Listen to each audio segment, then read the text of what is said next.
You're listening to the ESO Network, your station for all things geek. Hello, please let me see your ticket stubs for the double-edged double bill. This week, Julian Julia don't get burnt by food movies.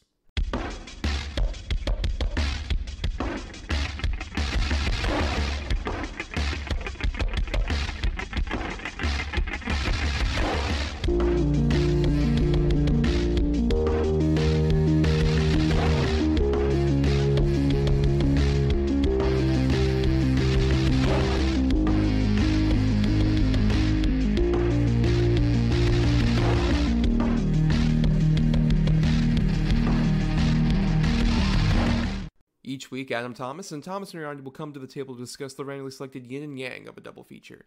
Then, both will have to pick a number between 1 and 10 in order to seal their fates for the next episode. One will have 2 good movies, the other 2 bad ones. Let the chaos begin. I am Thomas Mariani, here to tell you about the joy of reheating a breakfast burrito. It's so delightful. And I am Adam Thomas, and I'm going to do, for everyone that's listening on YouTube, what I think might be the best Stanley Tucci impression of all time. I'm Stanley Tucci. Y'all want a waffle? Is Stanley Tucci in the room? Pretty good. I'm stunned. I did not know we got him as a pretty good get for a guest, Adam. I can't believe you did that. It's airtight. Yeah. Airtight. Yeah, we can finally ask him all those lovely bones questions we've been wanting to ask him for years. But Adam, you and I aren't the only ones here because we have a guest with us today. Someone who's been a guest on a lot of episodes of the show. This is his 7th time on the show. Holy shit. I know, yeah. He's our most recurring guest. He is Mr. Scott Johnson. Scott, welcome to the show. And please don't do what you're doing in the pre-show and just like throwing kitchen utensils at us like you're Gordon Ramsay. Please don't do that. Well, I will be your Blue Page special today, and I will not be throwing dishes at you, you dirty donkeys. Oh no. So when you get a celebrity chef, he's on the show 7 times, and he thinks he's king of the fucking shithouse. Yeah, fuck this guy. I'm leaving. Oh no. Got burnt. Oh, got burnt. Totally got burnt by Scott. But Scott, welcome back. As we mentioned, you've been on quite a few times, and you actually are on this episode because you suggested the topic for this week, which, if you're new, anybody listening, every week Adam and I cover 2 movies based around a topic that we randomly select the movies for. And Scott suggested this topic, which in honor of this week we're posting this is Thanksgiving, so happy Thanksgiving to our U.S. residents out there. You came up with the idea of movies about food, which is a pretty solid subject. Why did you want to cover that in particular, Scott? I picked this for 2 different reasons. One, you all covered the best Thanksgiving movie, which was Planes, Trains, and Automobiles. And second off, I would say that I think the way we view food, as well as the way that audio and visual mediums have evolved, is really fascinating, especially because we learn more about like what food is socially, politically, culturally, the way we discover them. And I think that makes food itself such an interesting subject for drama and study and learning a lot about a person. And these days you can just watch food anywhere, be it YouTube or the Food Network or just watching movies about it. There's so much you can get from someone telling a story about what they made and what they like to eat.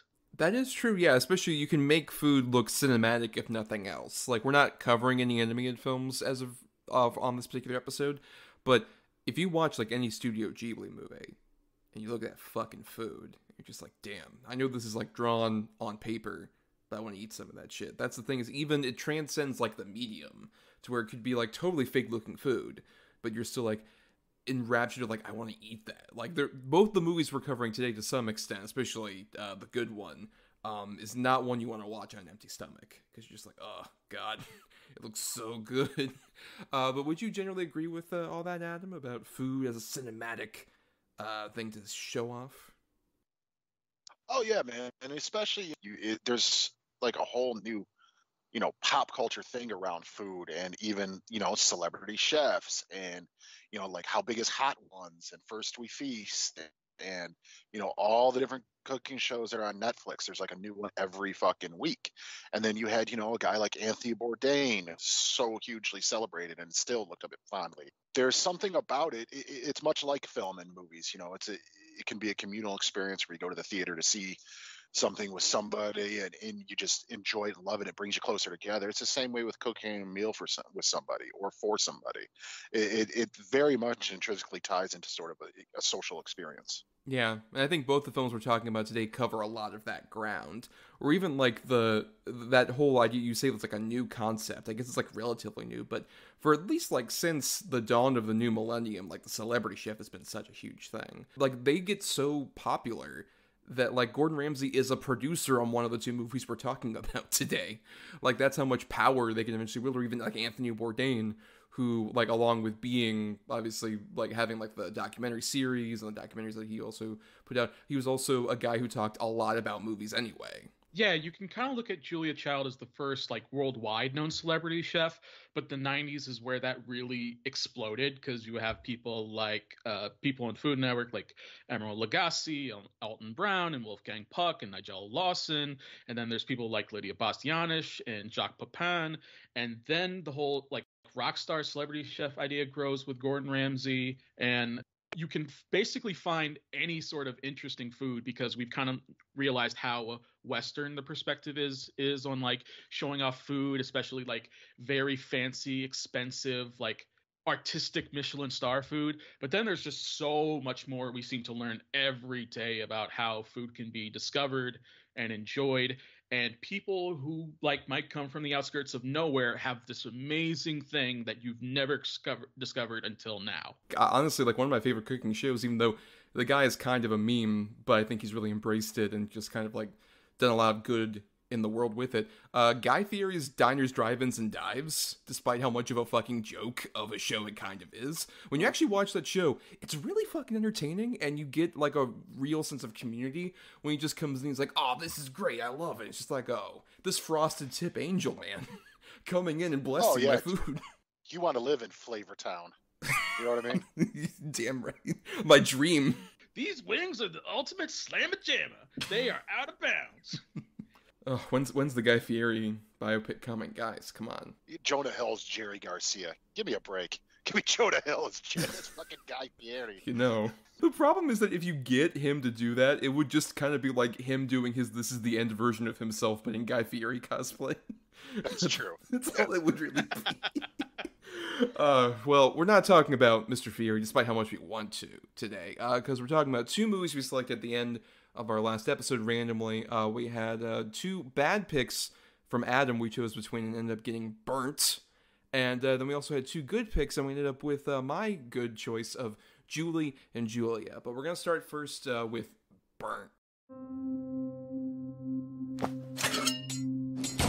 I was 16, I quit school. I saved just enough for a one-way ticket to Paris. Maybe I just wanted it really bad, and then when I got it too early, I didn't know how to hold on to it.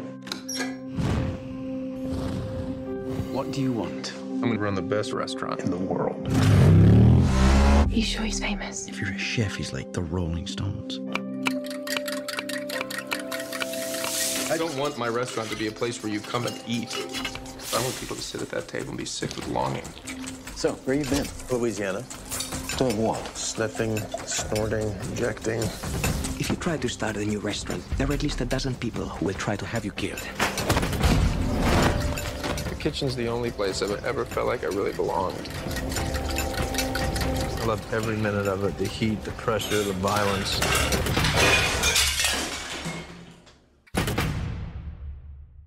So Burnt came out October 30th, 2015, from writer Stephen Knight, who we've covered his film Serenity on the show, one of our favorites.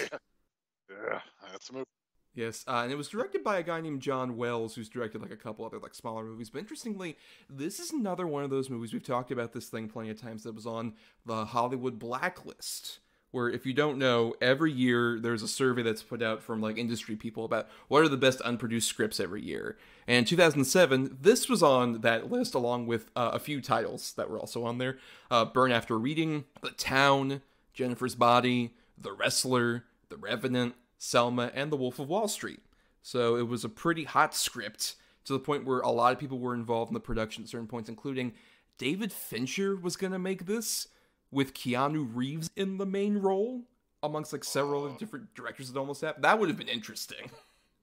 It'd have been something. definitely would have been something. It would have been more interesting than what we got.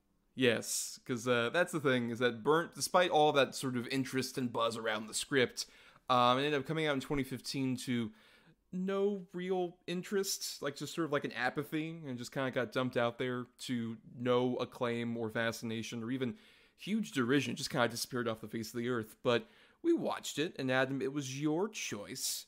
So why don't you tell people a bit about Burnt, like the general plot summary, and then go into your initial thoughts on it. All right, so Burnt follows Adam Johnson, no relation, who is played by Bradley Cooper. You know, real quick though, sidebar, it was so funny we were watching this. I keep saying Adam, and then my girl's name is Lily, and my daughter was like just having a field day with it. Anyways, so Adam Johnson, played by Bradley Cooper, is like a disgraced chef. He was a superstar chef in Paris, but then he got like his ego got the better of him. He got on drugs. He was a womanizer, just stole from people, did all this stuff, and now he's back after like 3 years. He's back after shucking 1,000,000 oysters as self-punishment, baby. And he's back in London, and he's trying to get his 3rd star for, you know, the Michelin rating. And it's basically like his story of redemption through, you know, these relationships that, you know, he's either repairing or now forming. So I will say, for the first like 35 minutes of this movie, when it was basically like fucking Gordon Ramsay's Ocean's 11, like, this is kind of fun, where he's getting all these different characters. One's in prison, you know, and all this, like, all right, I can see, yeah, okay, cool. And then it just turned into a melodramatic mess. It's a very messy kitchen of a movie. It really fucking is. It's a nightmare of a kitchen. Oh, I get it. Like diners, drive-ins, and dives. Now, Scott, Yeah. Scott, what about, like, had you seen this movie before? Had you heard of it before we tasked you to watch it? I had heard about it. I never saw it because it was very meh. Also, fuck you, Adam. His name is Adam Jones. That's true. Don't disrespect my last name, you ass. Still no relation. Bradley Cooper was having an awful 2015, and this was just another part of it. And you saying like this was written in 2007 makes a lot of sense, because like the Rockstar Chef came from 2 things. One, Gordon Ramsay released the miniseries Boiling Point, where you like really got to see him and like what a 3-star Michelin chef is like and how like intense it is. And then Anthony Bourdain released Kitchen Confidential, the book about how he talked about his adventure into food, and he had like this motley crew that he would like rag on each other and have fun. And this main character that Burnt is all about, Adam Jones, is like, you take both these elements of these celebrity chefs, but you take away the charisma, the scrappiness, the charm, the way they deal with stress. I was really having a hard time watching this just because I found Bradley Cooper as this character so detestable in so many ways. Yeah. I'd also, like I said, I'd kind of heard about some of this behind the scenes stuff, but hadn't watched it until we decided to do it for the show. And I think I do agree with Adam that I like the setup, because there's literally a point where he talks to Emma Thompson, who's kind of like his therapist somewhat, but mostly just the person who checks to make sure that he's on sobriety and hasn't actually taken anything. And there's a point where he talks to her and he says like, you know that movie Seven Samurai? I want to do that, but with my kitchen. And it's like, okay, you're pointing out the premise that you established decently already at this point, but fine. Like, that premise sounds cool as an idea, but the trouble is, like Scott's talking about, the movie focuses so much on him being this kind of like detestable piece of shit character, and they kind of forget the whole Seven Samurai thing, because after they're introduced, all the other people that are in his kitchen that are kind of like put together don't fucking matter, really, except for Sienna Miller, who plays his eventual love interest. Like, aside from her, everyone else is just like, oh, we're in the background, we're like, yes, chef, and we're gonna help you out. That's it. And it feels just kind of like we're throwing away a cool premise for a fucking, like, cooking movie. It's very frustrating because they tell you so much about, like, he was this great chef, man. He got involved in all this crazy stuff. He did these things. He sabotaged people, but, man, he's back. He's just trying to do his best. Just like, and as the film goes, it's just like, this dude is such an obnoxious piece of shit. I'm sorry. People say, like, how good he is at cooking, but he is so intolerable in the way that he treats everybody. They say like he's broke or whatever, but his restauranting buddy Daniel Bruhl just gives him all this money to do whatever. Sienna Miller is like the only person who seems to be cooking, and then like the first time she cooks, he physically grabs her. You glossed over a very important thing with the Daniel Bruhl character. Yes, he's giving him all these things, and he's putting him at the hotel, and he's putting all this money behind him and everything, blah, blah, blah. Come to reveal that Daniel Bruhl is in love with him, has, homosexual feelings towards him. And then, just to make him even more despicable, Bradley Cooper throws it in his face. And it is so mean-spirited and fucked up. But then he gives him a little kissy kiss. So you're like, oh, he's friends. They love each other. Like, no, dude, this is fucking ridiculous. This is ridiculous. He is the most despicable person. If they would have leaned more into his troubled past or shown him at the bottom of the barrel, even if they'd had some kind of flashback or anything to show you really the weight of what he's done other than these offhanded stories that just kind of happen. Like, Omar Sy, you put rats in my restaurant. Oh, I did that. My fuck, man. And then, okay, you don't care. And you're supposed to care really about like the Daniel Bruhl and Sienna Miller and all that stuff, but they're so paper thin characters. Whereas Daniel Bruhl's whole character becomes he's, a spoiled rich guy who has a crush on Bradley Cooper. That's his entire character. Sienna Miller is just, I'm a single mom who likes to cook. And okay, like it just, nobody has anything other than a basic character outline. And I find, and I'm sure both you can agree, that in most of these blacklist scripts, that tends to be the case. Where it's always a good idea and it needs another pass or two, but it's always just got that title where it was a blacklist script. So for the most time, they just go with what they got. And I'd argue more times than often it doesn't work. And I think this is a sterling case of that. Well, I mean, I listed a bunch of titles that were on that same blacklist that at least had a lot more interest in the final film. Like they at least worked to some degree. As opposed to, I think in this movie, the big problem is just like John Wells is just not that interesting a director. So all of the cool stuff that we're talking about his past, it's all just like told to us. So we find out like, oh, like he was a guy who got into drugs and all this other horrible shit he did in the past. And we get some like vague hints of stuff, but we like all the stuff that we see on the screen that's like mostly shown to us. It's just him, like Scott said, being a piece of shit dude. And it's just like, okay, but I don't see why anyone would be compelled, why, like, after Sienna Miller gets totally, like, debased by him, she's, like, courted back, and she's like, okay, I guess I'll keep working for him. Okay, I guess I'll fall in love with him. Just like, what? What? Yeah, well, that's how loose her character is. He physically assaults her in front of everybody. Yeah. But then money brings her back, baby, because now she's making double her triple wages, and then, oh, he's flawed. I love him. She's a single mom, and part of that's the reason why she comes in late, and that's why she needs the money. And she says something to the degree of like, yeah, I had a kid and I just couldn't like party with him anymore, and he left. So I'll hang out with you, asshole cook who also partied too much. Let's focus on a big problem here. So this episode is about food movies. I don't think this movie likes food all that much. First off, one thing that can't be emphasized about this movie enough is that it edits so fast. Like scenes just go by, cut, mm-hmm. Always to show like a sense of montage or time go by, or to show you the cooking going on. And you barely get an idea of like what Bradley Cooper cooks. He doesn't have a specialty dish. He doesn't have a style of cooking. He is just like, I cook very expensive food that has all these bits and pieces. And if you're very observant, you see like a steak with a bunch of flowers and a bunch of dotted shit around it and sent out. I don't think there's any scene where someone shows you like, I cooked this thing except once. Like the way this movie looks at food is like almost completely inconsequential to him being a chef, because it is more focused on that. But it's just like totally disconnected from what this whole profession is supposed to be about. Especially that stupid ass speech he gives where he says like, I want to make food that's so good that people stop eating.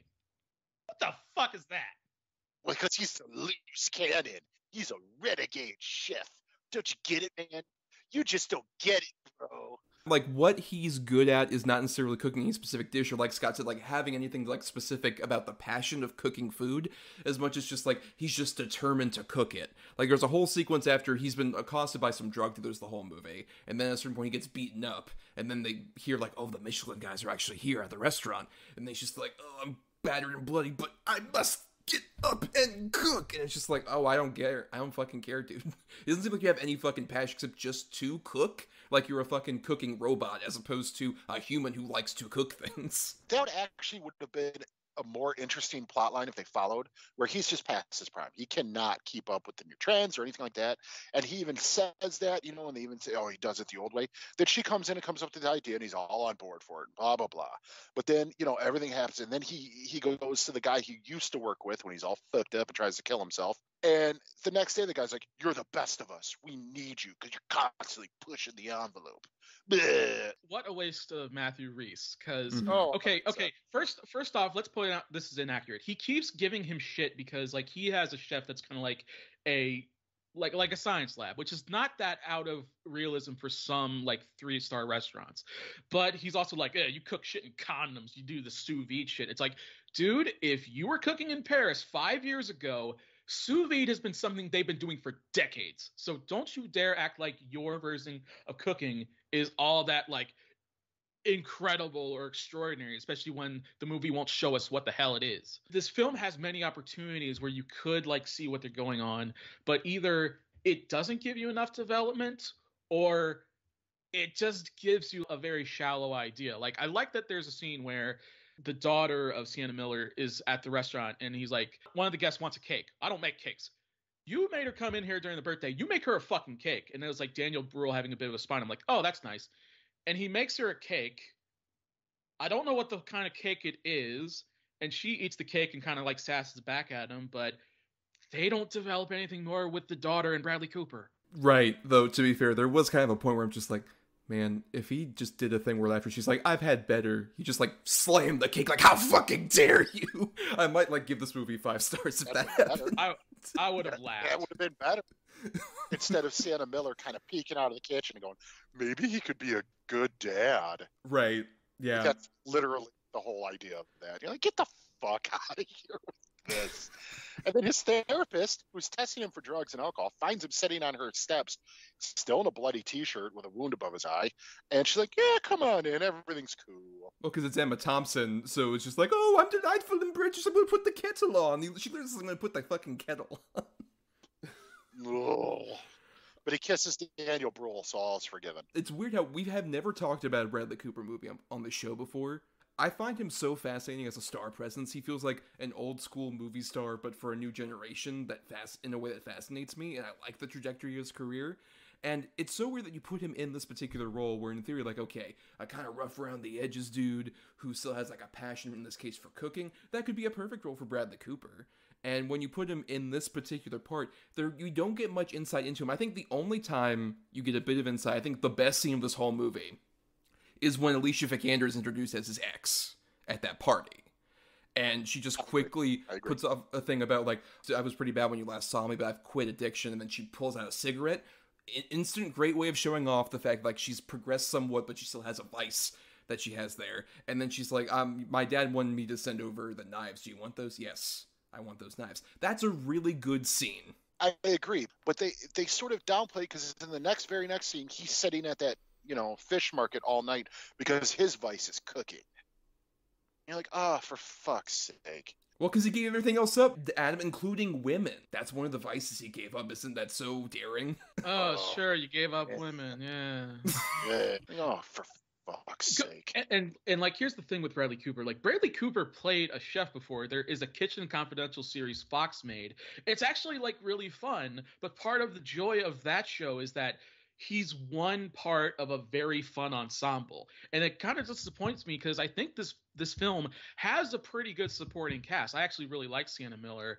I like that Omar Sy helps him a lot until he betrays him. And when that happened, I was like, good. This had to be like such a weird passion project for Cooper to some degree because he was like, I want to make this story. It's like this Blacklist thing has to be made. And it's like, I don't exactly know what he was going for here. Like the Omar Sy thing. Like, I could see a world where that is such a huge, massive, like, plot twist. In a world where, I don't know, we got to know Omar Sy beyond, like Adam mentioned. Yes. He, like, they're introduced to him really just like, you put rats in my kitchen. Oh, that was a bummer, bro. I'm sorry. Okay, I'll cook with you. And then you got to see them cook together beyond him just saying, like, yes, chef. Like, they actually grew a bit more of a bond. It's like, oh, maybe they're rekindling. And then it really hurts when Omar Sy is just like, hey, I put all that shit on it right before it left. Go fuck yourself. And then leaves. That would be like a devastating moment. And in practice, it's just like, oh, okay, good. Fuck that guy. Go, Omar Sy. You're the hero of the movie now. Yeah, because ultimately Omar Sy becomes just a background character in this fucking kitchen for an hour. And then with the ultimate, I put cayenne in it. This is for Paris. Fuck you. And good. Yeah, I agree. Fuck him. Just the idea that they chicken out even on that. He should have not got the 3 stars, and that should have been like, fuck you. You were a piece of shit. This is your punishment now. No, that really wasn't the Michelin people. They're here now. Oh. It's very frustrating that the movie wants you to like him, because it's like every person he interacts with is someone he abuses directly or someone he abuses, like he like imprints on them, because it's like one of his buddies was like got into jail because he physically assaulted another guy because he plated food wrong. There's like this really young kid. He's like, hey, you know me? You like me? Will you work for my kitchen? Will you pay me to work at my kitchen? You asshole. You be an asshole. That's the lesson I'm going to teach you. It's like, oh God, this guy is such the worst. And when he had like his downfall, I was probably enjoying it the most then, because I think the movie like slowed down a bit, which it really needed to do. Though, okay, that scene where Bradley Cooper tries to commit suicide in front of Matthew Rhys, I felt embarrassed and just like, no, don't do that. You look really silly right now. Do you know that? Where it's like, instead of you feeling sorry for the character for being like, oh, you've gone off the wagon, you feel like the movie's gone off the wagon. You're like, movie, you need to like sober up. This is upsetting to see what you've gone to. You feel more sorry for the Reese character because he's like, dude, this guy's doing this shit in my school/restaurant. Fuck me.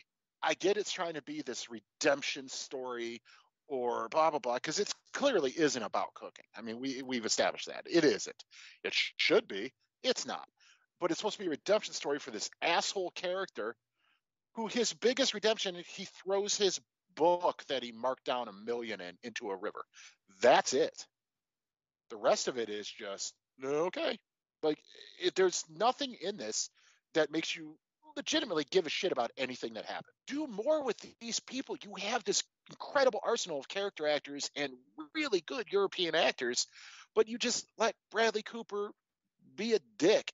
And the thing is, yes, I agree, the director is not right for this, but it also does start at script level 100% with this. If you want this to be a redemption story, then where's the redemption for anyone?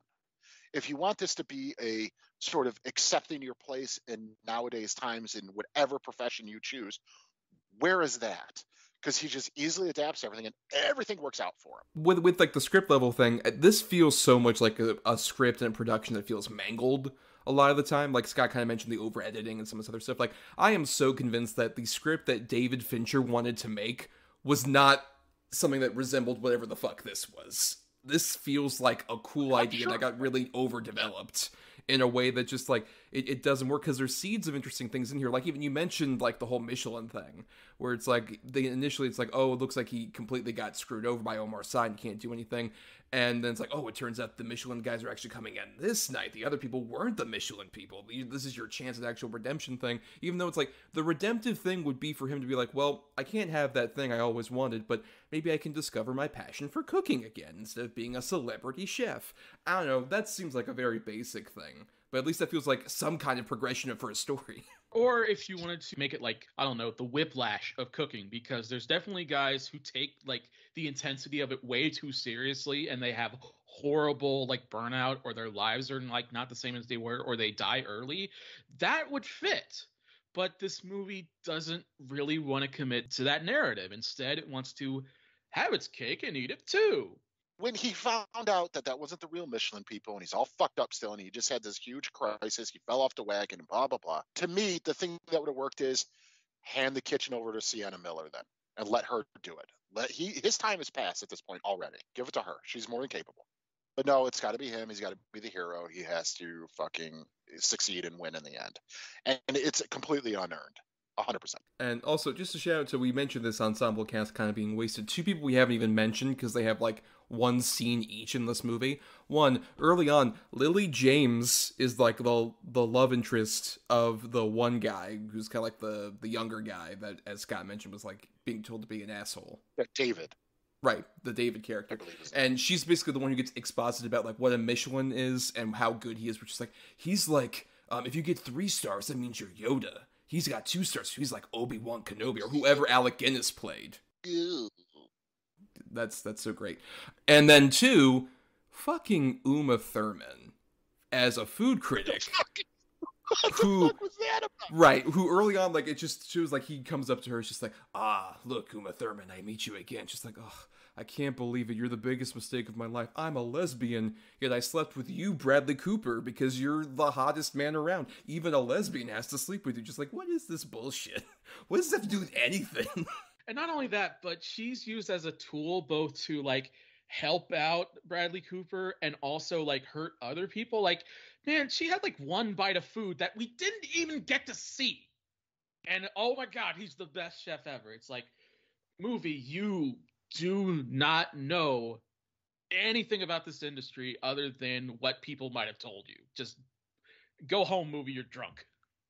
Which is crazy because it did have Gordon Ramsay as an executive producer. But the movie's bullshit, right? Like it's a bullshit film. There is a lot of potential here. This could have been something really cool and really great. And I think ultimately that's what makes it so frustrating for me, because I would have loved to seen a David Fincher version of this, or even with Bradley Cooper under David Fincher, or Keanu Reeves under David Fincher, because Bradley Cooper definitely has the chops, and we all know David Fincher does. And I do think there is a really cool idea here. It's just sort of done with messy kids' gloves, and they don't know what they're making. The whole movie, they don't know what they're making. Be it we don't know what they're making as chefs in the kitchen, but I think that everybody involved just kind of, okay, we'll go with it. We'll make it edgy, so people will like it. I mean, those sound like pretty good final thoughts, Adam. Unless you have anything else to add. 5 out of 5. The movie gets 3 Michelin stars. 5 out of 5 aneurysms. It's a terrible movie. I prefer the Michelin Man tire thing to this fucking. The tire brand also rates restaurants. Crazy. Well, what about Scott? What about your final thoughts on Burnt? There's a scene in this movie by the end that I think really explains what is so wrong about this. Like, there's a moment where Bradley Cooper says, I will finally do what I can to earn the respect that I should have had. And everyone already loved him. Everyone already wanted to fuck him. Everyone seemed to forgive everything about his drugs and horrible attitude because he was just that good of a chef. And that's why, as like a redemption story, a character study, as whatever you want to be, Burnt absolutely fails. It takes the worst elements about this industry that's very interesting and is going through a lot of like discussion and like metamorphosis even during the current times. And it just like wants to flatten it and just highlight on the worst aspects to think that it makes the most interesting storytelling. But it doesn't. You end up with this very hollow, kind of soulless film that doesn't even seem to have a lot of respect for the people who create food or food itself. Please do not see it for the bad taste it will put in your mouth. That burnt taste. Whoa. So terrible. It feels like a Frankenstein of a movie. I've talked about that on the show before, where it's just like, this movie feels like it went through so many different like revisions and drafts to the point where you could see a good idea in here, but it just doesn't work in execution. And especially like, I mentioned that John Wells, I think, does a bad job of directing. Like, Scott had said the whole thing about like, there's a whole issue where like, you go into his Matthew Reese's test lab kitchen and it doesn't feel like it has any of that authenticity. Yet anytime we're in Bradley Cooper's kitchen, it looks exactly the fucking same with a different coat of paint. That's just the weird thing where this movie wants to say, like, oh no, Bradley Cooper's more authentic, but this movie looks like a fucking stylish perfume ad. Like, that's all it looks like the whole time. It's consistent, kind of like, there's a sleekness, but like, that's it. And there's no, like, individuality in any of the settings or how John Wells shoots any of it, and the cast is really wasted on it. It just feels like it's such a terrible mess that I would definitely agree that, like, don't bother seeing it. Do not bother being burnt by Burnt. But before we get into our next film, here's a promo for an ESO show you can queue up right after ours. Hey, Joe. Hey, Tony. Do you like ads about podcasts? You know it. How about ads about Doctor Who podcasts? Even better. Well, you're in luck, because this is an ad about a Doctor Who podcast. Wow, I love it. And you'll love us, the Watchathon of Rassilon, a podcast about Doctor Who. I'll buy 12. Actually, it's free. I'll buy 13 then. And now let's get into our second feature, Julie and Julia. I'm Julia Child. Bon appetit. Before she changed the world, Julia Child was just an American living in France. Shouldn't I find something to do? What is it that you really like to do? Eat. And you're so good at it. Look at you. Now, They're how growing good in you are. front of you. But what does Julia Child have to do with me, lowly cubicle worker Julie Powell? Bonjour. The Julie/Julia Project. I cook my way through Julia Child's cookbook. 365 days, 524 recipes. I am risking my well-being for a deranged assignment. Is it crazy? Yes. From writer-director Nora Ephron. Good. That is good, isn't it? Meryl Streep, Amy Adams. I was drowning and she pulled me out of the ocean. Don't get carried away. What's for dinner? What's for dinner? Oh, my. Julie and Julia, based on 2 true stories. So, Julie and Julia came out August 7th, 2009, from director-writer Nora Ephron, who had previously written a lot of the famous rom-coms of the 90s. This was her last film as a director-writer before she passed away. It's based on 2 true stories, as they say in the opening titles. There's a Julie and Julia halves of this, where Julia is obviously Julia Child, we referenced her earlier, and it's based on her sort of becoming a chef while she is with her husband in France, in post-World War II France, and she becomes one of the few women who cooks in this big advanced cooking class, and she ends up deciding to write a cookbook with a couple of French people. But at the same time, it's a parallel story between that, and in 2002 we follow Julie Powell, and she is this woman who works at this conference call job, and is kind of just wanting to get some kind of thing out of life. She feels just kind of in a rut, so she decided to start a blog back in 2002, and that was kind of a new thing. And she decides to cook every single recipe in Julia Child's Joy of Cooking book. It's 524 recipes in a 365-day span. She knows it's a pretty tough challenge, and it's about her kind of struggling to do that while we come between her story and Julia Child's story. And this was my pick. And Julie and Julia was a movie that I remember seeing around the time it came out, not in theaters, but when it was on video rental and stuff like that. And I remember kind of liking it at the time. And every time I've gone back to it, I kind of grow to love it more and more. I think this is such a supremely good, not just food movie, but also a really good movie about the issue people kind of come into when they want to do something creative, whether it is Julia Child or even Julie, in terms of cooking. Just that struggle of I want to keep at a pace, but I don't want to lose track of my life, and I want to keep the people in my life around and actually be attentive to them, but also I want to do this thing that I feel passionate about.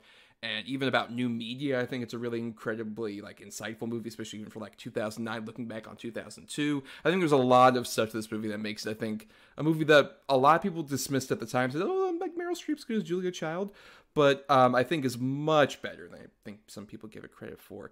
But Scott, you're the big cooking guy. What do you think of Julie and Julia? Is it one of the better cooking movies out there?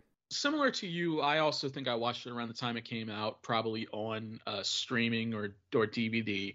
And this was when I was really starting to get into cooking as a passion and a hobby, and trying to learn as much as I could. I had known a bit about Julia Child, and watching it just seemed oh, this sounds like a slam dunk. And I liked it. I thought it was pretty fun. And I just kind of pushed it to the side. Considering there's so many great movies about food, I don't know if this is in the top. However, like you said, when I rewatched it for this podcast, I actually enjoyed it a lot more than I thought I would. I thought this movie was just incredibly delightful. It is so what's the French term of it has that just joy of life aspect to it, and so much more nuance and themes to it that I was not expecting that make me love it. Well, and Adam, you hadn't seen it at all before I tasked you to watch it for this show. No, I ain't seen this shit. I'm not calling it shit now, but this is definitely a movie like this was not even on my radar. Like I remember it coming out, but I didn't care. I was so tired of biopics, and I still am tired of biopics and all that. And I mean, this really isn't that. It is, but it isn't. I mean, I liked it. I liked it quite a bit. I don't think I'm as favorable on it as either of you, but I'm probably right up there. I was definitely more on board the Meryl Streep, Stanley Tucci stuff than I was the Amy Adams, Chris Messina stuff. I think this movie all but confirmed to me. For some reason, I've just never been a big fan of Amy Adams. Like, I know she's talented, and I get it. Okay. But I will say the actual Julia Child and her husband and her sister and all that stuff, and her going to the school, and I found it incredibly fun and sweet and just shot really well, looked period authentic. I found that part absolutely delightful.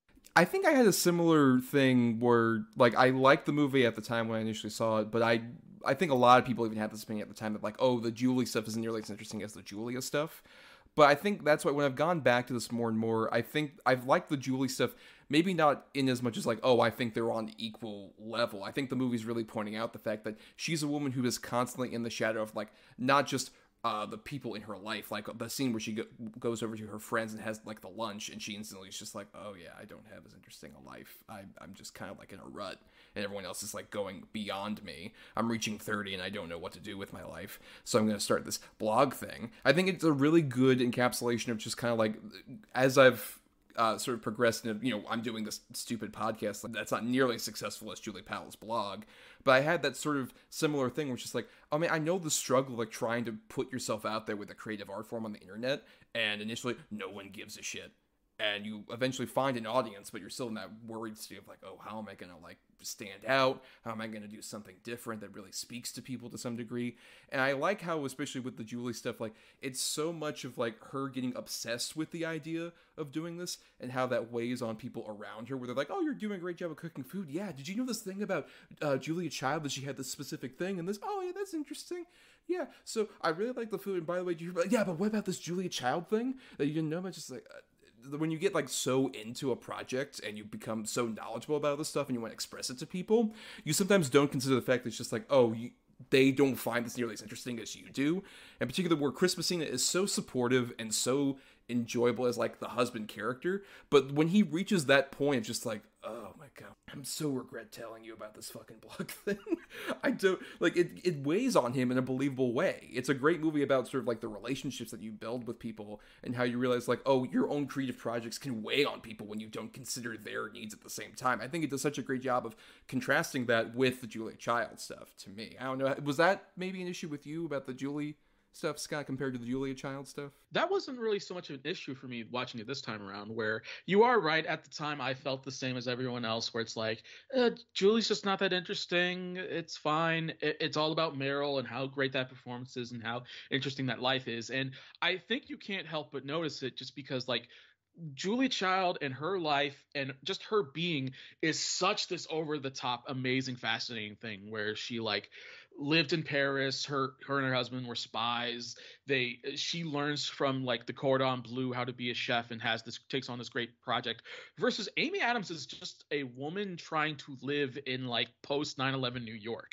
Like, she has to balance her job, balance her love life, balance moving into this new place, and now taking on this passion project, which she doesn't know if it's going to pay off.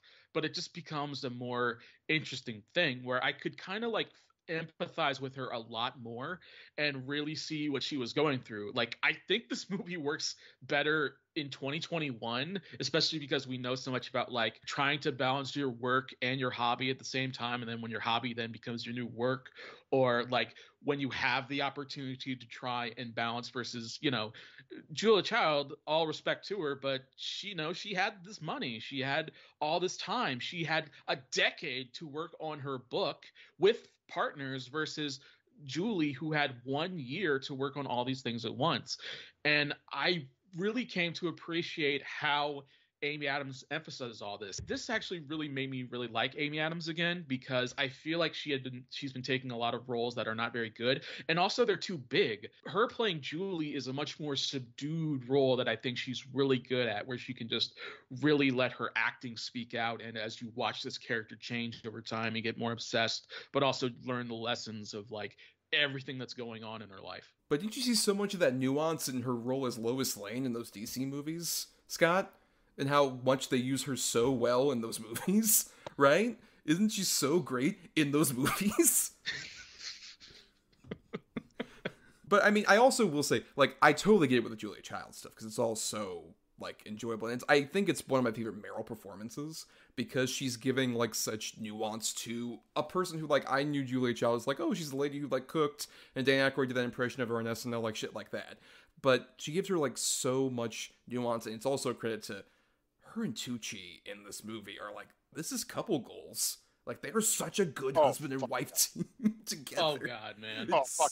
My first introduction to Julia Childs, believe it or not, is in the film Don't Tell Mom the Babysitter's Dead. Because the fucking brother used to watch her cooking shows all the time. So that's how I figured out who she was. Now, you know, to speak on the movie a little bit more, yeah, dude, Meryl Streep and Stanley Tucci are just fucking perfect together in this movie. It's great. The love that they have for each other just radiates off the screen. It's adorable. It's sweet. It's just, I absolutely love it. And I think that might be my problem with the flip side. I never once felt that connection between Amy Adams and Chris Messina in this movie. Not once. To the point where they have their big, you know, blowout because the dinner doesn't happen because of the rain or whatever, and he just fucking packs off and leaves for like a week. And you're like, I get it, like I get what he's saying. He's tired of, you know, living like this, and oh my god, I wish I'd have never came up with this idea, and blah blah blah blah blah. But like, you might get little inklings that he's getting tired of it throughout the movie, but it's just like this huge thing all at once, and then he's gone.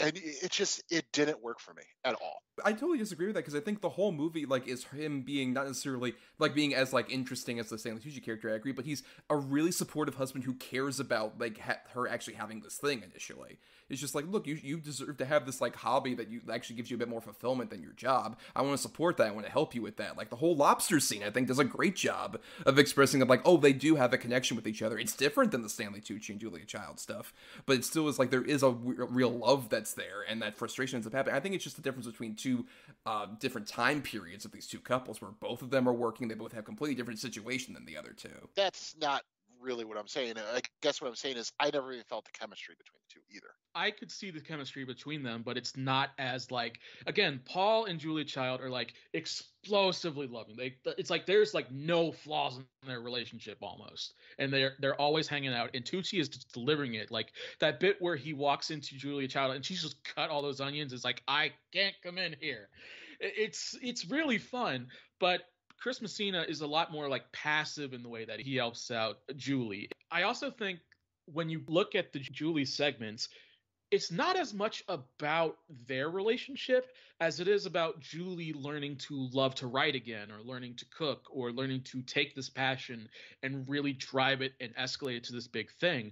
That's where I could see like why the Julie Child and Julie Powell mirror comes from. It's more that idea of taking on a project and it ends up growing so big just the way that you get involved with it, where Julia really only has problems when she comes around to publishing this and trying to find a publisher to make the book, because the book is so long. Meanwhile, Julie's got to like juggle her relationship, and she's like cooking too much, and she's stressing, and she's failing, and you see her like have meltdowns because something went wrong, and she's building herself up so much because she loves Julia Child so much, but it's almost dragging her down a bit because she's just getting too obsessed. Right, down to the fact where she is like she's so obsessed with like Julia Child as like sort of a figure that she kind of almost puts on this like godlike presence. And that scene where she finds out from the one editor about just like, hey, I spoke with Julia Child. She thinks your blog's bullshit. She thinks it's like a dumb thing that she doesn't fucking like, and she is devastated by this. And then Chris Messina is the guy who just helps him like, look, that it's a shame that like I guess this Julia Child doesn't understand what you do, but it's more important that you have that version of Julia that like gave you this passion to do this project, and that's what's more important to you. And I really hope you can like keep that alive, because I like that you have that passion, even if we had that conflict before. Let's also like look at the relationship this movie has with food and cooking as a passion. Like compared to Burnt, which just looks at this as like you execute it and you're perfect. This is so much more about like enjoying what it feels to experience food and cook food and loving how to share it and make it with other people and just taste the food and love it. I think I read that Nora Ephron insisted that people eat on camera, which is not something actors like to do because you just have to eat a ton. Mm-hmm. And you could so feel how good the food is in this movie and how much they all care about what these two real life people were trying to do. The chemistry between the people and the food and the idea that the food is sort of really establishes sort of these passions and loves and things like that. I totally get that. And yeah, that is 100% on screen. 1,000%. And yeah, that's literally the reason why I really like it. Yes, the Meryl Streep's Tucci stuff, absolutely. But the core of the movie is the cooking. It really, truly is. And finding your passion for food. And, you know, Julia did it because she was bored and needed something to do, and she found it and really found her passion. I mean, we see her trying to be a seamstress and sewing hats, and then taking bridge classes, and then taking a remedial cooking class, and it just doesn't do it for her. But then she finds her passion in this advanced class. And the same with the Amy Adams character. It's established early on that, you know, she wrote a novel and didn't finish it, and she's, you know, you basically get the idea, you know, through her phone conversations with her mother and things like that, and her friends, that you know, she was voted to go to the top to succeed, but she's never found her passion. So for this, she has to set her own deadline to make sure she completes it. And she does, and she finds the love of it. I 1,000% agree with all of that. So you guys can eat a butt. I love pork butt. I will certainly eat butt. It also shows, like, Adam expressed this earlier, and I agree that, like, I think this movie does such a great job of expressing the idea of, like, how food brings people together, like an actual conversation. Like, this thing where it's just, like, when you are sitting down to a food that someone either prepared for you or just even at, like, a great restaurant, you can have this, like, great connection where other things spurt out of it. Like, I love the scene so much where it's Meryl Streep's Stanley Tucci and Jane Lynch as her sister, which is such perfect casting. Of course, that makes sense for, like, tall-ass Jane Lynch to make you even further believe the Meryl Streep, like, tall thing, which credit also just how much of the forced perspective stuff to make her look like she's 6'2" Julia Child. Stellar. But that's just, like, another example where, like, they're having that conversation about, oh, yeah, we never got anybody in Pasadena. Why? Too tall! And then they, like, just laugh at each other. Like, that kind of stuff, like, really shows, like, oh, yeah, food is this thing that can really bring people together in this way. And even with, like, the flip side, with Chris Messina and Amy Adams, like, Chris Messina gives such good, like, oh, this is great food face. Like, every time he bites into something, it's just like, oh, fuck. It's so good.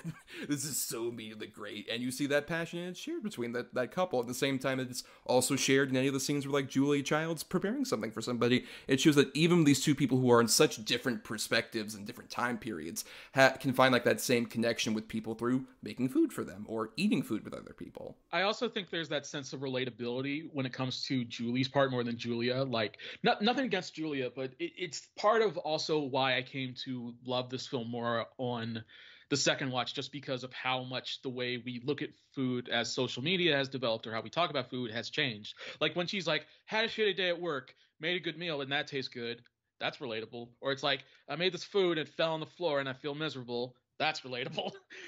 I think a lot of that really kind of works. And I think you could do a movie just about Julia Child's life. You probably couldn't do it just about the Julie Powell story, but because of the way that biopics tend to be framed, I think it would be hard to talk about all that stuff Julia Child was going through in a movie and keep it contained.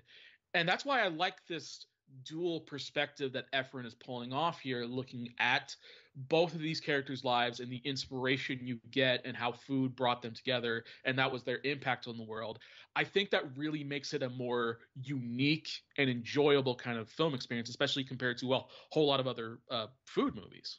One of my favorite plot devices of the film, though, if I'm getting to the sort of Julie side of it, I do like that the way they bookended her birthday, to where on her first birthday, she makes a meal that she's so scared of doing with the lobster. And then they bookend it with the deboning of the duck. That was a really smart thematic choice, to where she's diving, literally head first with the first meal. And then the last one is sort of the albatross meal, to where she was so scared of it the whole time, she does it, and it's an ultimate success. I thought that was a very smart way to tell that story cinematically. I really do. That's the thing. It's just certain parts of it I don't think connected with me the way it does with you guys. But again, you guys have revisited this. I have not. This is going in the first time. And, I'm having a lot of the problems that you guys might have had your first time and other people might have had. Now, if I rewatch this again in, a year or two, I might be more favorable on some of it. It's just going in first viewing, it's hard to deny the spectacle that was the Meryl Streep, Stanley Tucci era. I mean, it just, that part sucked you in. That got all my attention. Now, if I go back already knowing that, then I might appreciate the second part more, the split half. But that, ultimately that's the powerhouse performance. That's the, the grandiose thing that we know who Julia Child is. We all know this, and that's the part that ultimately hooked me. Right, and at the same time, even with, I agree that, the Julia Child stuff has this kind of spectacle and glorious look to it. It's so well shot, and like we said, the period detail. This movie deserved more Oscar nominations than just Meryl. I think, production design and costume design, even Tucci. Yeah, 1,000%. Well, especially when this was the year that he was nominated for Lovely Bones. As opposed to this fucking movie is what he should have been nominated for because it's so good. Particularly that great scene where there's a whole recurring thing where Julia Child can't get pregnant. And I love the way they portray that. Where she'll see a baby and get a bit teary-eyed. But then especially the scene where she finds out that Jane Lynch is pregnant. And she tries to disguise it as her crying as oh, I'm just so happy. And Tucci hugs her. That's such a great subtle bit of just nope, that's everything about why these two are so great together. They are so supportive of each other, even really times where they're emotionally down. It's a beautiful bit of acting from both of them. Yeah, I really came to appreciate more of the side aspects other than just Meryl's performance as Julia Child, which is spectacular. Of course it was nominated because this is one of those times that Meryl got nominated and you're yes, that was very much earned. But I also compare it to Burnt, which is so stylish and flash in the pan in its look. And I just appreciated the look of this movie. Just it's a bit more Technicolor and toned up when you see Julia Child stuff. But then when you go back to Julie and how it's that, base level New York and she's making food that clearly came from a small pack kitchen, it makes it all the more effective. And Alexander Desplat is doing the score and he's making it very fancy and flighty, and that fits very well for the movie. That's why I can't emphasize enough that's if you had doubts about this movie, I highly recommend rewatching it. I think one thing that went down when I rewatched is just that Julia Child has a lot going on because we're covering a decade's worth of work. So it's when they introduce her sister, oh, now she's married. Oh, now she's having a kid. And oh, now she's moving to Germany and then Oslo, and then I guess she's back in France. A lot of that stuff just really moved fast in the last third. But at the same time, it's kind of what you said earlier, where if they had done the traditional biopic of Julia Child, the moment where they kind of stop, where it's oh, your book's getting published, would be the third act that drags on, and it's just and then she died, as opposed to they have the other Julie stuff to kind of pad that out, so it doesn't become a traditional biopic. And I didn't mind necessarily that kind of movie because it sort of shows that while Julie is working on this cooking book, her whole life is kind of flashing by. Other people are doing other things, and she's still stuck on this cooking book, to where it sells the exhaustion of just can we even fucking do this? Why did we bother? This is so difficult to get this fucking published. So it makes them on the porch just enjoy about oh my god, we've sold the book, feel so good. That's such a great fucking moment. And it's just two people on a fucking porch. It means so much more than if it's just there's Julia Child making the cooking shows or whatever other bullshit that would have tried to fill out a third act. Oh, well, especially too, just the way that Julie sends it off. It's just even though she knows she doesn't like her or the book, it's well, her impact still made a lot to this great decision she made. And then when they see the replication of her kitchen, and she's just I love you, Julia. It's beautiful. It's really beautiful. So I have to ask, what was the best looking food for you all in the movie? Oh God. Yeah, man, I'll take that beef stew any day, man. I'll take that shit. The beef bourguignon. Yeah, I'll take that. Right now, that looked fucking great. That would be mine. I love a good hearty stew, and that is exactly that. Especially with the little basil leaf on top and a little bit of red wine. Yeah, baby. So that's pretty great. I think when she does the dish at the end, where it's even with my level of expertise, doing something like that duck that's deboned and stuffed in pastry, it's that's intimidating. So when she pulls that off, I was like, man, that would be fantastic. Though the beef bourguignon looks beautiful, and when she makes the chicken with the port and cream and mushrooms, like, that's a nice weekly meal. There's so much food here that it's really hard to pick. I mean, I would say, even especially for, like, I'm not a huge fan of raspberry in general, but that fucking raspberry Bavarian cream that she makes looks so delicious. It's that weird thing where, like, it almost looks like the food that you see in advertisements where it's like, oh, this is probably bullshit, and it's not actually how it's gonna look when most people make it. But the way that it looks immediately is just like, oh, fuck, I'd like to eat that shit. It looks so good. But that's, like, all the food in this movie, though. It's shot so well to where it's, like, cinematic in the way of just, like, oh, it's on a big screen. It's just, like, I almost want to eat my TV just so I could get that taste. But we've talked quite a bit about Julian Julia, so let's go into final thoughts on it here. Adam, your final thoughts on Julie and Julia. I think it's a very sweet movie. There's a lot of very great performances in it. The food all looks great. Stanley Tucci and Meryl Streep, yes, they are definitely like married couple goals. It is a very nice little surprise of a movie for me. And I think that for someone like me who generally would stay away from something like this when it came out, it was a nice little surprise. And I think for people who might have been the same way, you could definitely do a lot worse. You might have a really good time with this. It's a super fun little sweet movie. And I will say, even for its runtime, which is over like a little bit over 2 hours, it doesn't feel like it. It goes by in a breeze. And in comparison to our first movie, which fucking drags, this one does fly by. I genuinely did enjoy it. Yeah, I would recommend it into the idea of a biopic or a food movie or a great Meryl Streep performance, or even something that's half of a period piece, which nails it dead ass on. You could do a lot worse. I think it's definitely one that I think you could have a good time with just throwing it on and seeing what it's about. Scott, your final thoughts on Julian Julia. Interesting story. So when I was watching this, I asked my mom to join because if she had seen it before.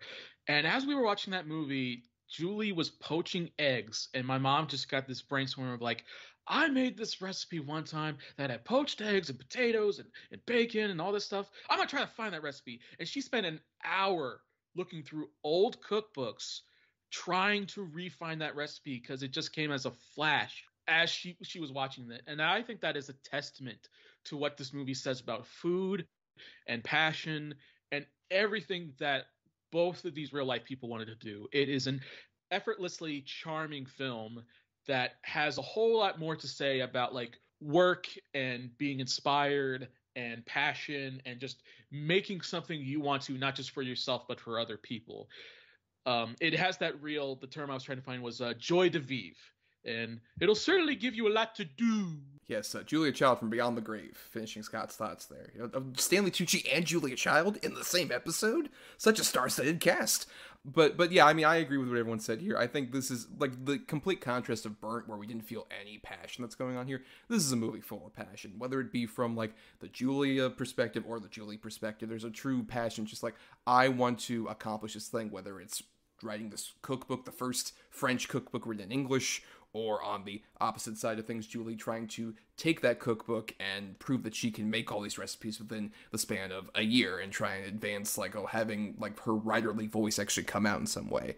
And I think it has such a great cast, not just Streep and Stanley Tucci, who are so phenomenal, but also I would say Adams and Messina are so great. And everyone else, we didn't even talk about her. I love Mary Lynn Reichcomb in this movie. She steals scenes as, like, fucking Julie's friend, who's just like, am I a bitch? Yes. But aren't we all bitches to some degree?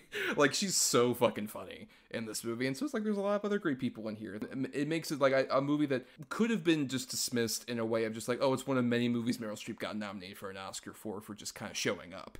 But in this case, she really does play a completely different character. And it's also such a great film from Nora Ephron, who I think is kind of someone who also gets undervalued. Because, like, oh yeah, she wrote, like, Sleeps in Seattle and When Harry Met Sally. But she is such an interesting, distinctive voice who made so many, like, very curious movies. Some of them worked, some of them didn't. And I think this is my favorite of hers that she especially directed, just because it says so much about not just cooking, but also about, like, kind of struggling to find your voice in the new media landscape versus trying to do so when you were a woman in the 50s, and doing, like, so much there that I think it has so much more than just the Julia Child movie. It's a lot more than that. And I think it's definitely one that, as everyone mentioned, definitely seek it out if you missed out on it. But now, it's time for our weekly segment, The Double Redo, where every week, Adam, myself, and a guest recommends and doesn't recommend 2 movies each related to the topic that we're talking about. So each of us have 4 movies, 2 good ones, 2 bad ones, to either recommend or not to you, related to food movies. And Adam, go ahead and go first with what are the 2 you like and the 2 you don't like. All right. So for my 2 I do like, I have an actual documentary as one of them, which I tend to not do because, everybody takes documentaries in a different way. But I actually got to see this one at a museum when it came out, I think 2011. And it's Gyro, Dreams of Sushi. And it's this movie about this, I want to say he's in his mid to late 80s sushi chef in Tokyo who has this little basement restaurant. I think it only seats 10 people, if I remember correctly. And he's wanting to retire, but he still wants to create the sort of perfect sushi, which his thing is quick and eaten quick. And he's, world renowned, and he wants to pass it on to his son, who's now in his mid 50s. And the whole thing is his son might not want to do this still, but in Japanese culture, that's sort of the way it goes. Like he would take up his father's thing. And he also has a younger son who is a sushi chef as well. And it's sort of his story of like, I'm the logical choice, but I can't do it because of my older brother. And it's a very sweet, beautiful movie. Everybody in it's really just the nicest people. It's a really, really compelling documentary about this man who just gave his life to crafting food and the art of it, and how he really wants his sons to sort of hold up his lineage, and kind of a pointed tale of family relationships between father and son, especially somewhere like Japan, where there's a little bit more importance placed on that legacy than I'd say there would be in the States. It's an excellent documentary. And then for my other one, I have an animated movie that I've watched several times now because my daughter loves it. I have Cloudy with a Chance of Meatballs. I think it is just super colorful, super fun, great vocal performances, really silly idea, but it works great. It's one of those few CGI animated movies that aren't Pixar that really works. Sequel, not so much, but the first one, I'd argue, still is a really solid, fun family movie. And for my bad ones, just to get through them really quick, I also have another animated movie, which, given the cast, given the people involved, you'd expect it to be this fun, raunchy comedy, which it is a raunchy movie, but I'd argue the laughs are very few far in between. And it ultimately is just kind of a mess. It feels like it's a bunch of teenage kids who got a budget to make a movie, and that is Sausage Party. Just stupid. Everything you've heard about it, Nick Kroll's the douche or the food orgy or anything like that, it is in there, and it just falls flat basically the entire time. And it's not a very inspired looking either. And then the other one I have is run-of-the-mill rom-com, when those things were a big thing, called No Reservations, with Catherine Zeta-Jones and Aaron Eckhart, where Catherine Zeta-Jones is this hard-nosed, really world-renowned chef in New York. And then her sister dies, so now she has to take care of her 10-year-old niece. And oh no, so, she doesn't know what to do. And they hire a new, not the head chef, but a new second chef at her restaurant. It's Aaron Eckhart, and he's kind of new and jazzy and loves Italian food and blah blah blah. And will they? Won't they? Oh no, what's gonna happen? And it's just the most formulaic bullshit you've ever seen. Have you seen Made in Manhattan? Have you seen any of those fucking shitty romance movies that came out at the time? Then you've seen this. I haven't seen No Reservations. I have seen all the other ones, though, including I just watched Gyro Dreams of Sushi right before we recorded, actually, because I hadn't seen it. So I'm like, I might as well watch it now. It seems like it's a solid pick. It's 82 minutes long. It's very compact. And yeah, I really like how it explores sort of this, especially the idea of mastery and being a master of your craft and how much that can kind of toll on your family life, where Gyro kind of mentions I wasn't much of a father to my kids because I would be out before they got up and come back when they were asleep. It does a really good job, I think, exploring the toll that kind of takes on a person. But then, yeah, I love Cloudy with a Chance of Meatballs. Lord and Miller, that was their first big movie, where it's these guys are great, and then they went on to do the 21 Jump Street movies and the Lego movie, and have been a really fun directing duo. And Sausage Party is a movie that I remember liking more at the time, I think just because I like the idea of, it's kind of this movie spoofing Pixar a bit, because it feels like it's kind of doing the Pixar basic thing of just like, oh, hey, it's a bunch of things coming to life when humans don't look at it. But it really just leans way more on like we're cartoons and we're saying dirty things that like South Park had done like 20 years prior. And I think it's like such a revolutionary thing that cartoons can curse. It's just like, I don't know, there's more to this bit than you could do. I don't hate it necessarily, but yeah, it seemed kind of like a waste opportunity ultimately. Yeah, I had seen 3 of those movies. I did not see No Reservation because it was boilerplate, as you went over, Adam. I've seen Sausage Party. I liked it at the time. It's definitely not a food movie in the way that we've been promoting them. It is an R-rated movie. I remember the hook of it actually being like a commentary on religion and belief was kind of interesting and novel. But I think its vulgarity kind of like overshadows everything. So I kind of liked it, but I don't blame people who really dislike it, especially with like, you know, the cast just doing their own thing and the studio going out of business. That's not fun. Gyro, Dreams of Sushi is lovely. I saw that. It is a fantastic, especially when there's so many food documentaries out now. That movie feels so meticulously made, and the way it explores like mastery and like perfection in food in such a unique way made it like really engaging. Like there's that scene where that guy like makes an omelet that gets Jiro's approval, and he said he'd been working on it for 10 years, and like you feel the joy in that he was able to make it and it made him cry, but you're also like, oh my god, that took you 10 years. just like there's so much to it. I think that is very like enjoyable and likable, and it definitely makes you drool, but also like shows you like, yes, this is perfection. Is it worth it? And Cloudy with a Chance of Meatballs, I love. It's a fantastic animated movie. It's gorgeous to look at. It's playful. It's colorful. All the cast is really fun. I think it gives you everything you would want in that kind of surprise way, especially based on like a children's book. And it turns out it had all this potential with the right people involved and the right amount of heart that really makes it fun and also makes you want to eat. Yes, and now I'll go ahead and say my choices here. My 2 good are both movies that are kind of about preparing food, but also about kind of like mixing in the relationships between a family at the same time. First, I'll go with Big Night, which also stars Stanley Tucci, who plays an Italian man in the 1950s who, along with his brother, played by Tony Shalhoub, started up a small Italian restaurant that's kind of struggling. And I think it's a really great exploration of, one, I mean, it's the most Italian fucking movie.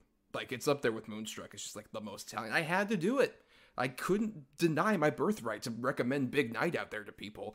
But besides that, despite the sort of over-the-top Italian accents that can kind of be there, it's also just a really good movie about kind of being a small business struggling to make food, and how, once again, those relationships kind of grow from there with, like, the people across the street who are running the bigger restaurant, like Ian Holm and Isabella Rossellini, and also Stanley Tucci's relationship with the Minnie Driver character. I think it's just like a really fun, small, independent movie that still has like a lot of great big emotional stuff. Particularly, the ending scene of that movie is perfect. I'm not going to spoil what it is, but it's so simple and beautiful in exploration about just people connecting over food.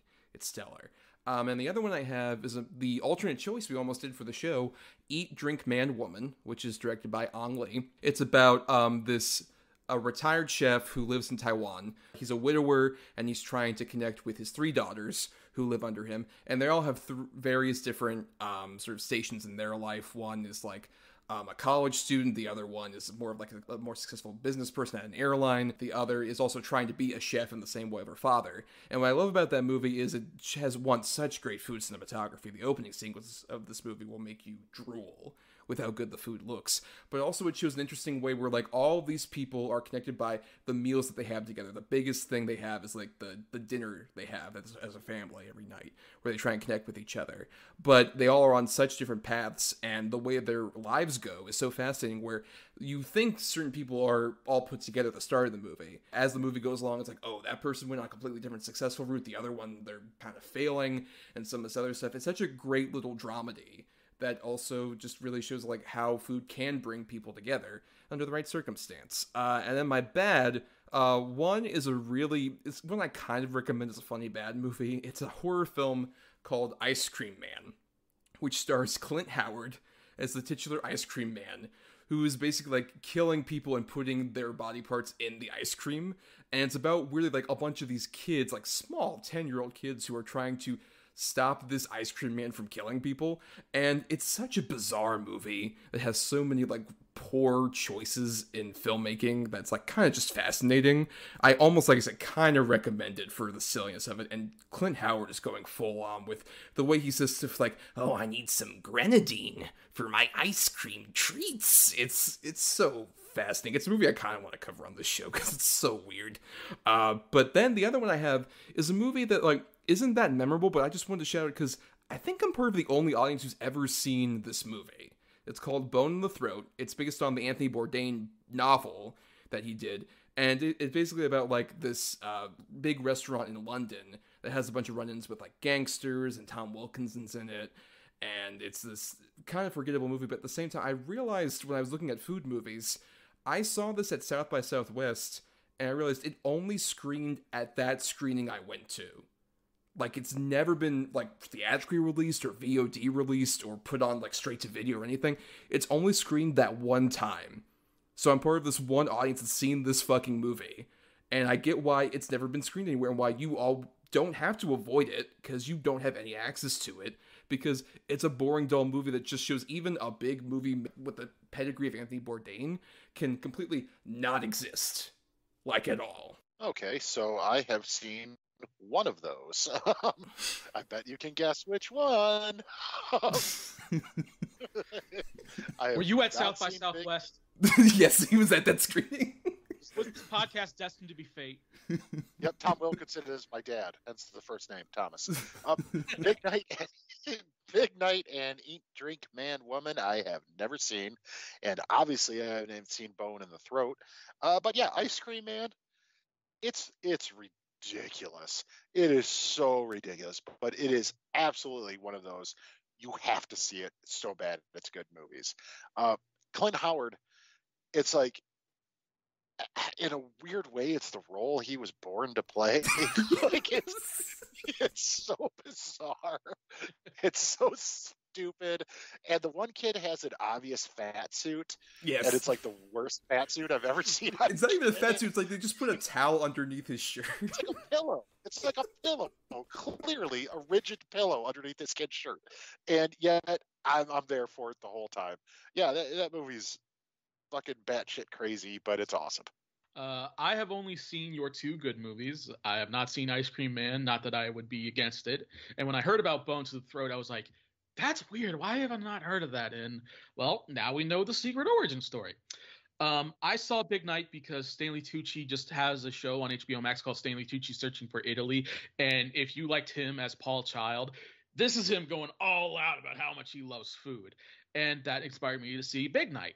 And I liked Big Night. I think it's really charming. I love the brotherly relationship between him and Tony Shalhoub. I think there's a lot of charm and natural feel to how it's displayed and the time period, though I think it suffers a little bit because it was his first directing debut. I don't think it can like be as showy and as rich as it could be. But I do like it. I just watched Eat, Drink, Man, Woman because it was the other choice for the show. And I was really curious about it as it is also listed as like one of the best foreign food movies. And it's a really nice slice of life film. You have a lot of these different plots going on with the different daughters and their various ways they get into relationships. But I really love the core with the father and how he just cooks all the time and everyone respects him for cooking all this food.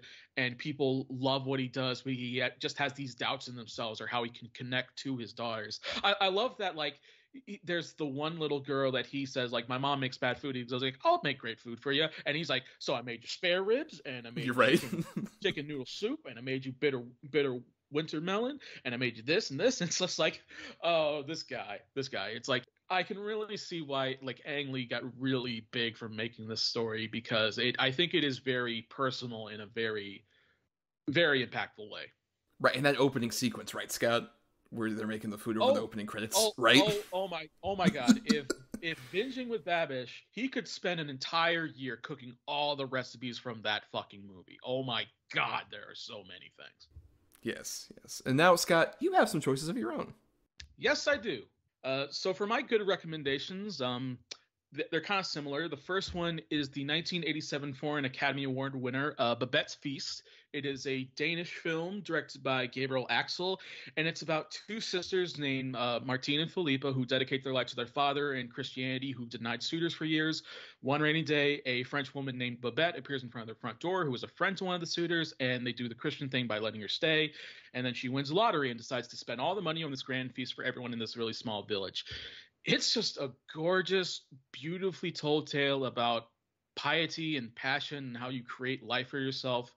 And what defines it as one of the best food movies out there is that it subtly expresses how, like, the power of artistry and just removing restraint can create all of these wonderful, enriching memories and emotions just from, like, people experiencing food for the first time. A Danish guy eats a pie and he's like, oh my God, what the fuck is that? It has one of my favorite ending scenes also in all of cinema, by the way Babette and the sisters come together and talk. I absolutely love it. If you like that emotional scene in Ratatouille about, like, the chef learning about, like, oh my God, this is what food is, that's this whole movie.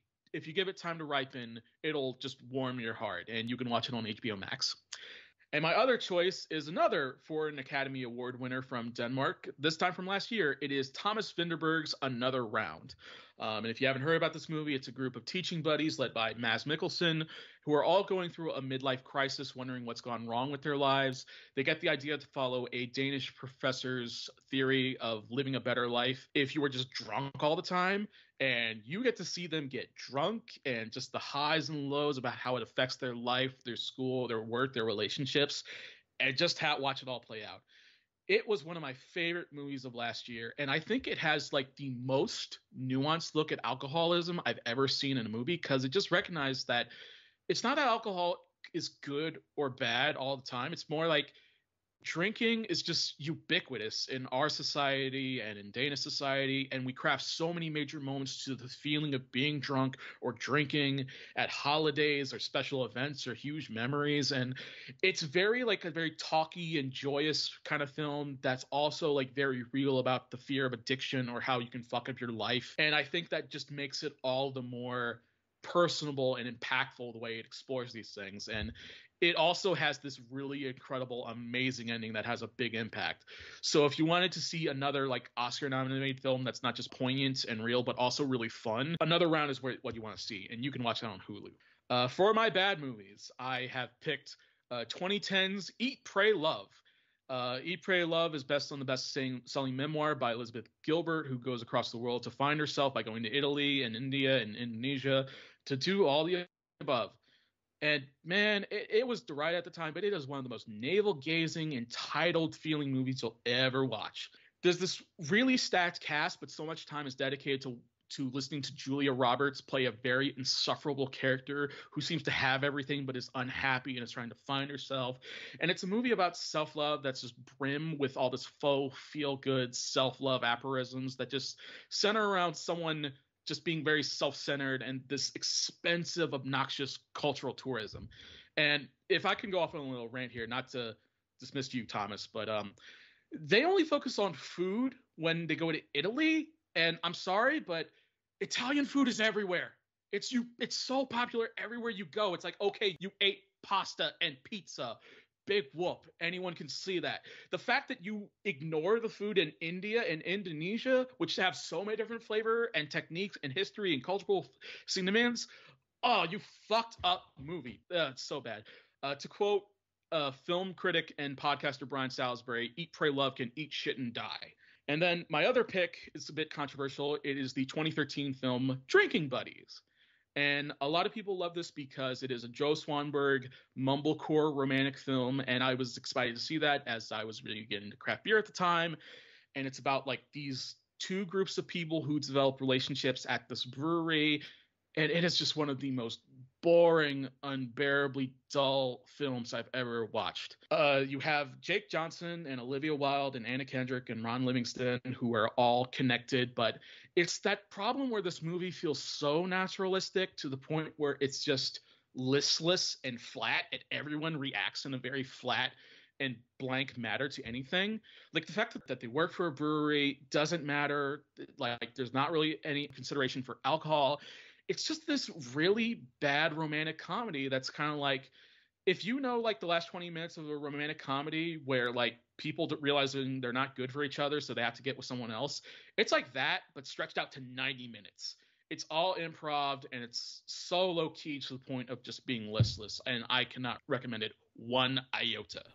Yeah. I'm still recovering a bit from you insulting my fucking culture, you son of a bitch.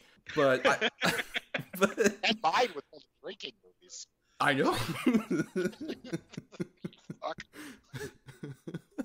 I mean, the only one of those I've seen is Another Round, which I 100% support. That movie's great. I agree that it has a really interesting nuanced view on alcoholism, and what's so interesting is, like, it has, like, such that interesting nuanced look, and there's actually, like, a lot of emotional depth about that, but yet it also has one of the most rousing endings I've seen in a movie recently that also feels like it could just be out of, like, a drunken 80s comedy.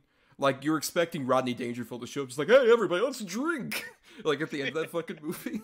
But still, it works. It so works despite that, and it's so fucking good. I love all of that shit. I have not seen any of those.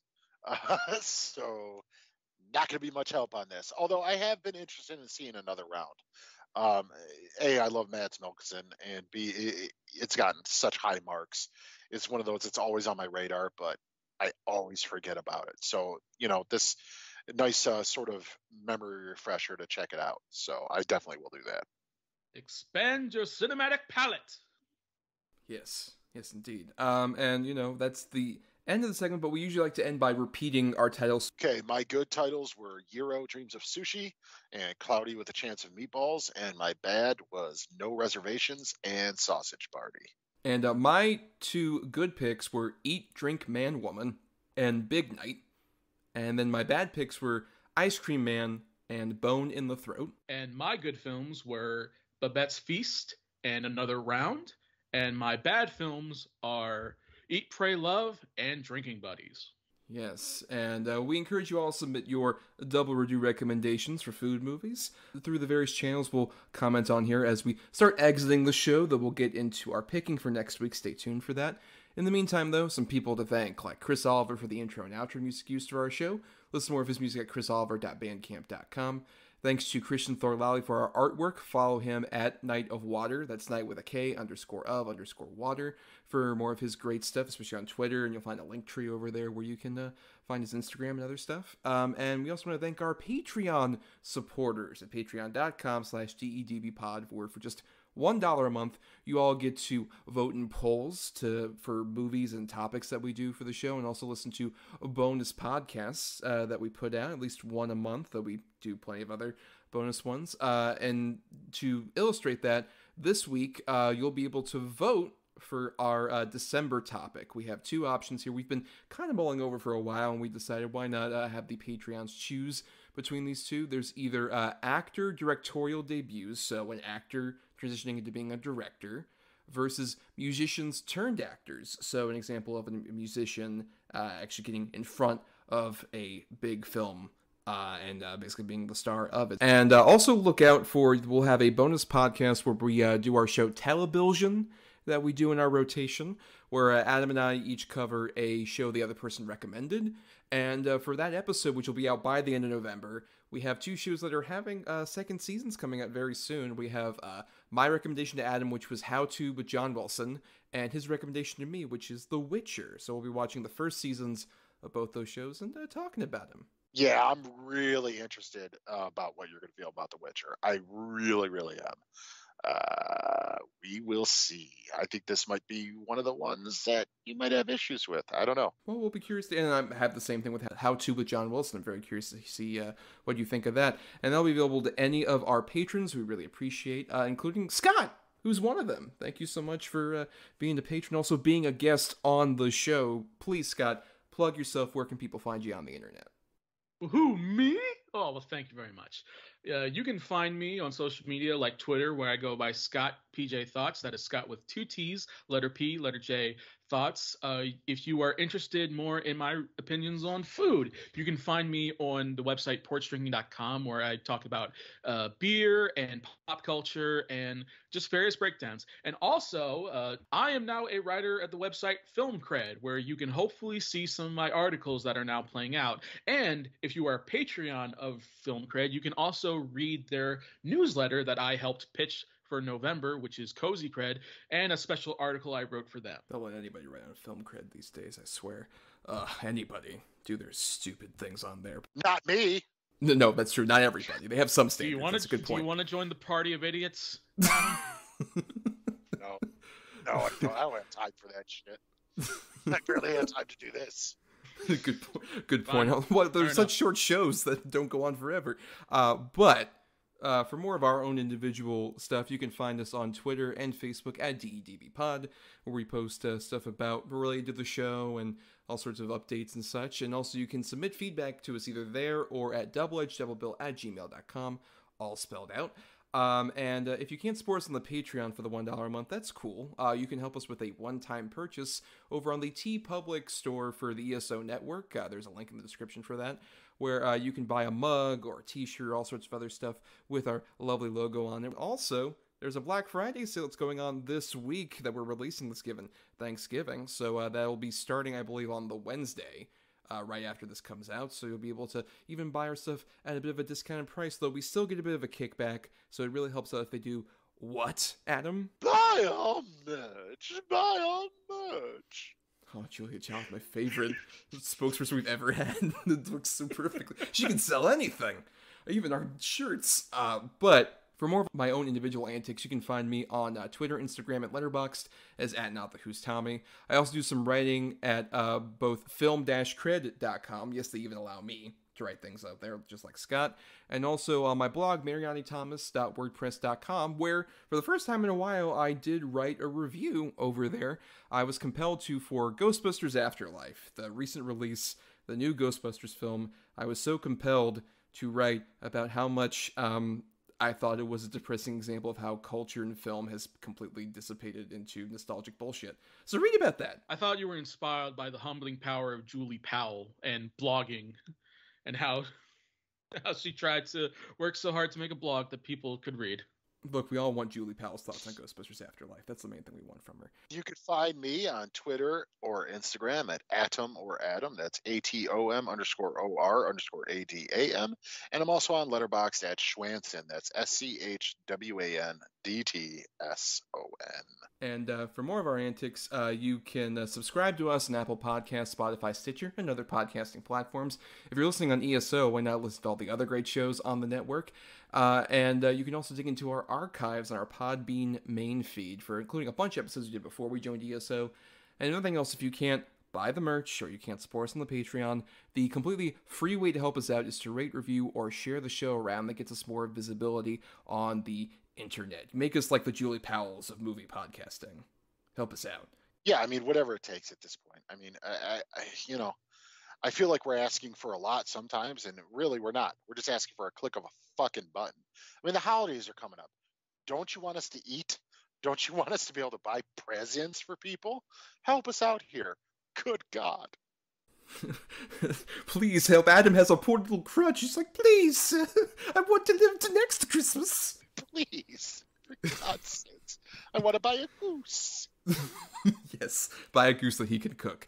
But now, it's time we officially end the show with our picking, as we do every week, where each week Adam and I, we switch up on the quality, but we have 2 good picks and 2 bad picks, where we have 2 related to the topic that we're covering, and we've assigned numbers between 1 and 10 for each of our picks, and us or a guest like Scott picks them between 1 and 10, and whatever that's closest to gets us our good, and then eventually our bad pick as well. And keep in mind, there is still the Godfather rule, where Adam and I each have a single veto in our back pocket to use. So if we hear a choice from the other person, like, for example, I have the 2 bad picks. If Adam hears my initial choice, and he says, you know what, I don't want to cover that one, he can say, actually, I'll take the cannoli. Thus, his veto is used, and that particular choice is not taken, but we do have to go with whatever the other alternate choice is. For this next topic that we're doing next week, we decided, thanks to our patrons at patreon.com/GEDBpod. You all voted for, we wanted to cover an actor of some sort who was in House of Gucci, which is coming out soon. This very week, we're actually posting this episode. And it was between Al Pacino and the ultimate winner, which was a person that shares one of our first names, Adam Driver. No relation. No relation, no, of course. Yes, yeah. Not at all. But, he's very interesting. Despite only working for about 10 years in the industry, he has had such a fascinating career that we thought was appropriate for an episode. Oh, yeah, absolutely. And the thing is, what's really exciting about it is I'm not as well versed in sort of his career and filmography as I would be against the ultimate loser, Al Pacino. So it's kind of exciting to go in kind of fresh. I'm very honored to be part of this selection because I think Adam Driver is my favorite actor right now. Oh, well, that'll be very interesting. So, Adam has the 2 good choices. I have the 2 bad ones. So please, Scott, for his 2 good ones, pick a number between 1 and 10. Well, let's reflect on the way that meals are eaten and go with 3. All right. At number 2, I have a movie I have not seen, but I've heard good things about it. It's one of those that's always kind of been on my list and circulated and just never got around to it. I have from 2016. He's not the star, but he's a major supporting role. I have Midnight Special, starring Michael Shannon. Wow, yes, I have seen Midnight Special. I quite like that movie quite a bit. I'm curious to revisit that. So you know what, Adam? I'm not taking the cannoli on that. Okay, good. And at my other choice, which was number 8, I have a movie that I really want to talk about, but being that we're 2 white dudes might be problematic. But I think it's a great, great movie. It's 2018's Black Klansman, directed by Spike Lee. Oh, interesting. Yeah, I really loved that movie when it came out. I'd be curious to revisit that now, especially since it's very centered around cops and stuff. That would have been potentially very interesting to see how that would have gone. But still, from what I remember really digging that movie. For my 2 bad choices now, Scott, pick a number between 1 and 10, please. Let's go again with number 3. Okay. Over at number 1, I have a movie where I know Adam Driver was not the first choice for this role, but then again, this movie went through so many infamous production problems that's become so much more famous than the movie, which ultimately kind of came out to a whimper. I'm kind of fascinated to see it. I have The Man Who Killed Don Quixote. Yeah, I'm not taking the cannoli on that because I'm very fascinated by that one too. That's been in production hell for 20, 30 years at this point. Right. And then it came out 2 years ago and everyone was like, eh. Yeah. It's about that one. Yes. So there will be a lot to talk about with that regardless. But over on the other side of things, over at number 7, I had a movie that has such an interesting cast too, where it's not just Adam Driver, but it was a big ensemble comedy. It looked kind of good, and apparently I heard it was also not very good. I had This Is Where I Leave You, the family comedy starring him and Jason Bateman and Tina Fey. It was a big cast, and everyone was just like, eh. I never even heard of that one. Yeah, it's a movie that does not really exist anymore. It kind of came and completely went. Well, it's kind of like compared to all these great actors. It's like, oh, Noah Baumbach and Spike Lee and Steven Spielberg and J.J. Abrams and Jeff Nichols. And it's like, oh, yeah, there's Sean Levy. Yeah, he's right. Yeah, Sean Levy of Real Steel and Night of the Museum. And Free Guy. And Free Guy. Yes. Yeah, so that'll be very interesting. The Man Who Killed Don Quixote and Midnight Special. 2 very different films from Mr. Driver. We'll talk about next time. But until then, everybody, bon appetit. Stanley Tucci. Long live the Tooch. Good night, everyone, and save the liver.